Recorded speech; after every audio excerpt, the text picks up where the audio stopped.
नमस्कार दोस्तों, मैं दीपक शर्मा अंग्रेज आप सभी लोगों का स्वागत करता हूं द लीगल चैम्बर में। अब दोस्तों, आज की इस वीडियो के अंदर हम एक बेहद ज्यादा महत्वपूर्ण टॉपिक आप सभी लोगों के लिए लेकर आए। देखिए दोस्तों, जब कभी भी किसी संपत्ति पर कोई वाद विवाद खड़ा होता है, जब कभी भी किसी प्रॉपर्टी पर कोई डिस्प्यूट होता है, तो एक बेसिक सी चीज हर केस में देखने को मिलती है कि सामने वाली व्यक्ति, सामने वाला पार्टी दूसरी पार्टी के खिलाफ कोर्ट से इंजंक्शन ऑर्डर की मांग कर रहा होता है। वो कोर्ट से कहता है कि मेरे पक्ष में कोर्ट का फैसला दे दिया जाए और इसके बाद मुझे जीवन भर के लिए प्रॉपर्टी पर रहने के लिए स्टे दे दिया जाए। नाउ, क्या हर स्थिति में ऐसा हो सकता है? क्योंकि कई बार देखा जाता है जब एक पार्टी कोर्ट से केस फाइल तो कर देती है, पर यह परमानेंट इंजंक्शन मांगना भूल जाती है। अब परमानेंट इंजंक्शन ना मांगने से क्या होता है? कोर्ट का फैसला भी उस पार्टी के पक्ष में आ जाता है, प्रॉपर्टी पर कब्जा भी उसका हो जाता है और कुछ समय बाद कोई थर्ड पर्सन आकर उसको कब्जे से बाहर कर देता है। क्यों? क्योंकि उसने जीवन भर के लिए अपना उस प्रॉपर्टी पर स्टे नहीं लिया था, अपना इंजंक्शन नहीं लिया था। अब आखिरकार यह लिया कैसे जाता है? कानून के किन प्रावधानों में दिया गया है? टेम्पररी और परमानेंट इंजंक्शन, इनके बीच का फर्क क्या होता है? क्योंकि अगर इन दोनों के बीच का फर्क ही नहीं आप जान पाए तो यह होगा कि कोर्ट में आप इंजंक्शन तो मांग रहे होंगे, कोर्ट से स्टेटस क्यू तो मांग रहे होंगे, कोर्ट से स्टे तो मांग रहे होंगे, पर कौन सा आपके पक्ष में सबसे बेनिफिशियल रहेगा, यह जानकारी आपको नहीं होगी। अब दोस्तों, अगर आप लोगों को हमारी ये वीडियोस अच्छी लगती है, अगर आप लोगों को हमारी तरफ से किए गए एफर्ट्स अच्छे लगते हैं, तो मेरा आप लोगों से अनुरोध है, इस वीडियो को आप लाइक जरूर करें, ज्यादा से ज्यादा आप शेयर जरूर करें और अपना वैल्यूएबल कमेंट तुरंत कमेंट सेक्शन में जरूर लिखें। चलिए दोस्तों, अब आज की इस वीडियो को हम ज्यादा लंबा ना करते हुए आज की इस वीडियो को स्टार्ट करते हैं।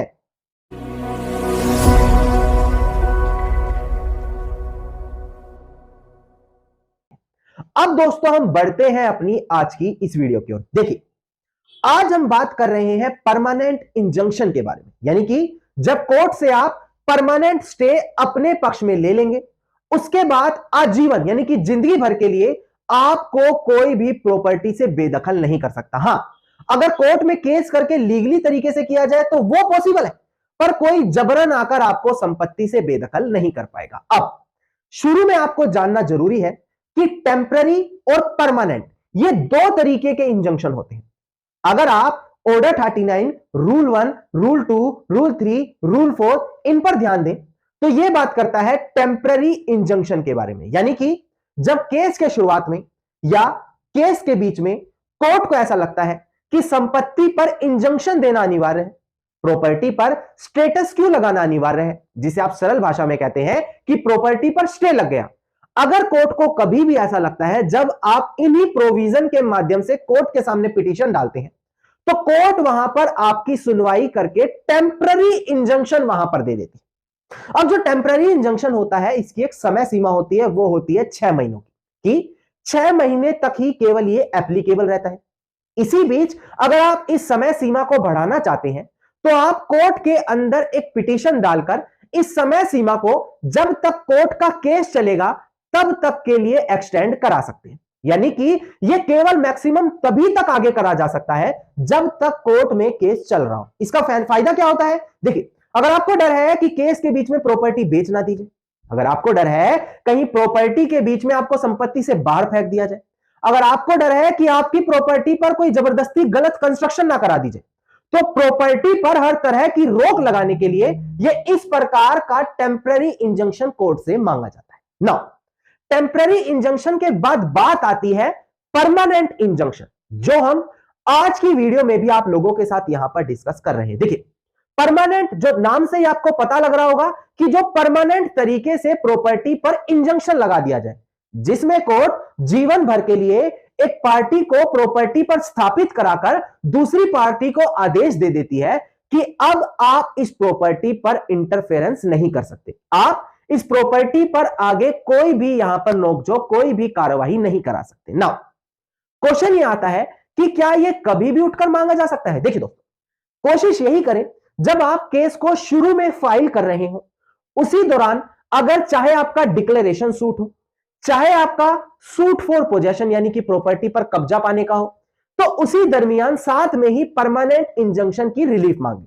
परमानेंट इंजंक्शन आपको, अगर आप स्पेसिफिक रिलीफ एक्ट सेक्शन 38, 39, 40, 41 इन पर ध्यान दें आगे तक, तो वहां पर इनके प्रावधान प्रोविजन दिए गए जो ये कहता है कि जब कोर्ट अपना फाइनल ऑर्डर दे रहा हो, देखिए टेम्पररी में शुरू में ही दे दिया जाता है, पर परमानेंट इंजंक्शन में क्या होगा, जब कोर्ट अपना फाइनल आदेश दे रहा होगा, जब कोर्ट अपना फाइनल डिक्री जजमेंट दे रहा होगा और जिस पार्टी के पक्ष में आदेश आएगा उसी पार्टी के पक्ष में यह परमानेंट इंजंक्शन दिया जाता है। इसके पीछे का कारण यही है कि यह पार्टी अब कोर्ट में केस जीत चुकी है, इसको परमानेंटली यानी कि जीवन भर के लिए प्रॉपर्टी पर रहना अलाउड किया जाता है। अगर किसी व्यक्ति को कोई आपत्ति है इस आदेश से तो वो अपील में चला जाए, रिवीजन डाल दे, रिव्यू डाल दे, पर जबरदस्ती कानून को अपने हाथ में लेकर अब यहां पर वो उसको बेदखल नहीं कर सकता, उसमें इंटरफेरेंस नहीं कर सकता, क्योंकि कोर्ट ने अपने फाइनल आदेश में परमानेंट इंजंक्शन वहां पर दे दिया। अब दोस्तों ये मैंने जो आपको जानकारी दी ये एक बेसिक जानकारी थी जो टेम्पररी और परमानेंट स्टे इंजंक्शन के बारे में बात करती है। अब क्वेश्चन ये आता है कि क्या कोई भी व्यक्ति उठकर केस डाल सकता है और परमानेंट स्टे ले सकता है? जी नहीं दोस्तों, एक बेसिक सा फिनोमिना है कि कभी भी प्रॉपर्टी के रियल ओनर के अगेंस्ट में जाकर परमानेंट इंजंक्शन नहीं लिया जा सकता। देखिए मैं टेम्पररी इंजंक्शन की बात नहीं कर रहा, वो मैं किसी और वीडियो में डिस्कस करूंगा, आप कमेंट सेक्शन में लिखिएगा, उसके ऊपर एक अलग वीडियो लेकर आ जाऊंगा। हम बात कर रहे हैं परमानेंट इंजंक्शन जो कोर्ट अपने फाइनल आदेश में देता है। इसका एक बेसिक सा रीजन है, इसका एक पीछे का बेसिक फिनोमिना है कि जो प्रॉपर्टी का असल मालिक है उसके खिलाफ जाकर कभी भी परमानेंट इंजंक्शन नहीं लिया जा सकता। इसके अलावा अगर संपत्ति पर कोई वाद विवाद है और प्रॉपर्टी का मालिकाना हक साबित नहीं है कि ये प्लेंटिफ के पक्ष में है या डिफेंडेंट के, यानी कि दोनों पार्टी में से कौन संपत्ति का मालिक है, ये चीज अभी निर्धारित नहीं है, तो ऐसी स्थिति में भी आप सीधा खड़ा होकर परमानेंट इंजंक्शन नहीं मांग सकते। पहले आप लोगों को अपना मालिकाना हक साबित करना पड़ेगा।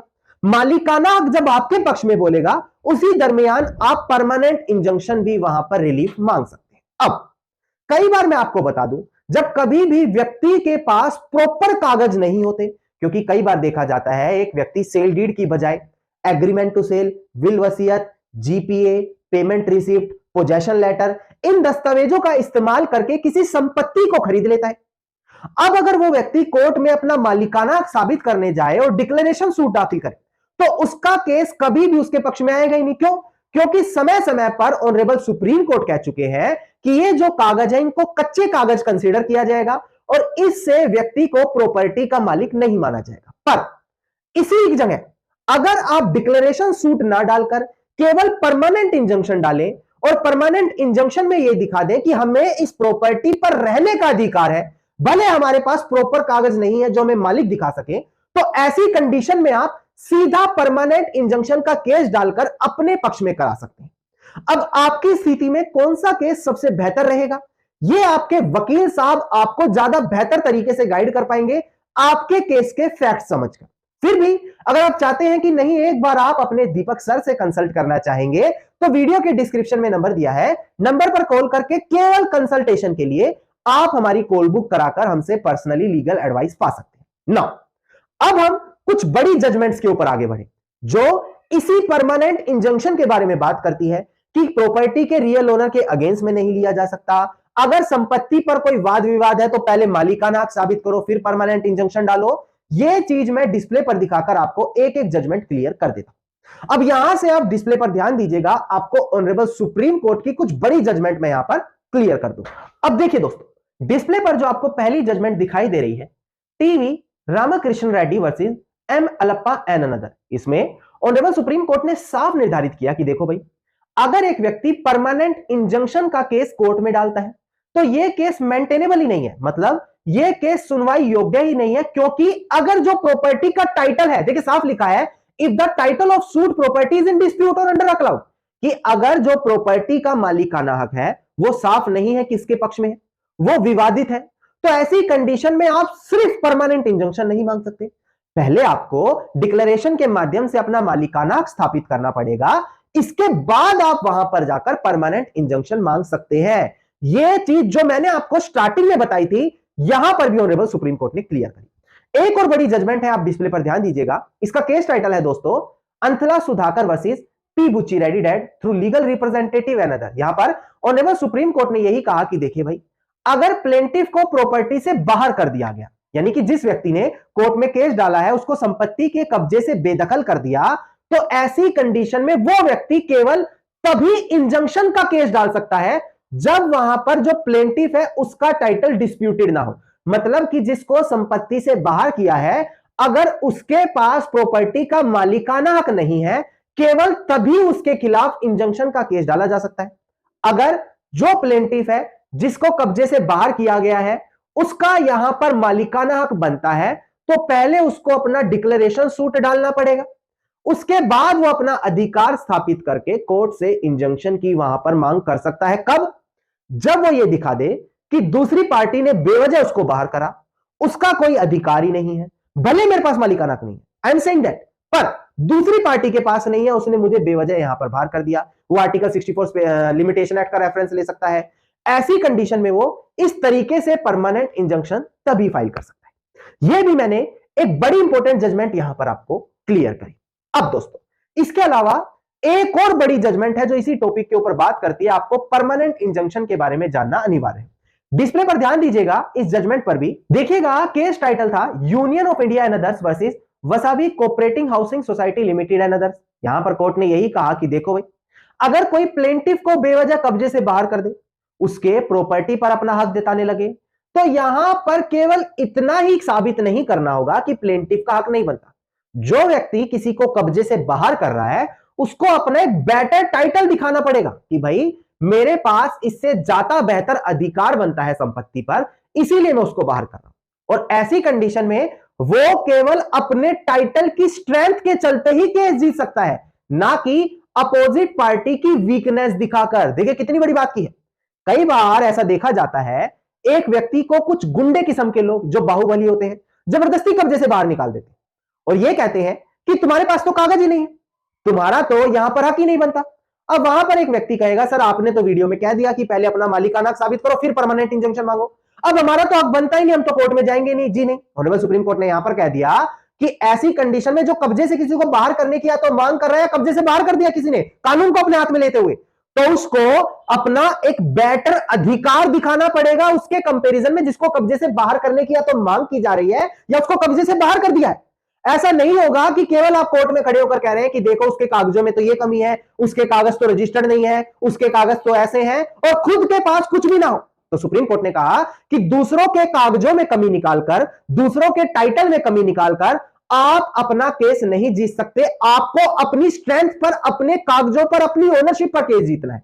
तो यहां से आपको निर्धारित हो गया कि कितना इंपॉर्टेंट होता है परमानेंट इंजंक्शन कोर्ट से मांगना। अगर सिर्फ आप स्टे मांग रहे हैं, सिर्फ आप पोजेशन कब्जा मांग रहे हैं, सिर्फ डिक्लेरेशन में जा रहे हैं, तो फ्यूचर में डर बनेगा कि कहीं कोई आकर थर्ड पर्सन तो आपको बाहर ना कर दे।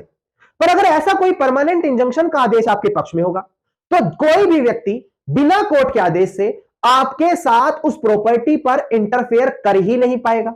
इसीलिए सलाह दी जाती है कि इस परमानेंट इंजंक्शन का रिलीफ कोर्ट से जरूर मांगा जाए। अब दोस्तों, आज की वीडियो में मैंने आपको सारी चीजें क्लियर करी कि टेम्पररी और परमानेंट के बीच का फर्क क्या है, कि कानून के किन प्रावधानों में इसके बारे में बताया गया है, कब कब ये ऑर्डर पास किए जाते हैं, क्या क्या बेसिक चीजें होती हैं, ऑनरेबल सुप्रीम कोर्ट की जजमेंट्स क्या इसके बारे में कहती हैं।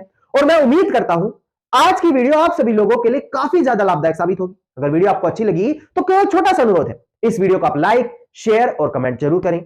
वीडियो से जुड़ा आपका कोई भी क्वेश्चन है तो आप कमेंट सेक्शन में भी मुझे लिख सकते हैं। और अगर आप इसी प्रकार की इंफॉर्मेटिव वीडियोस रोजाना पाना चाहते हैं तो चैनल को तुरंत सब्सक्राइब करते हुए नोटिफिकेशन बेल आइकन आप जरूर दबा दें।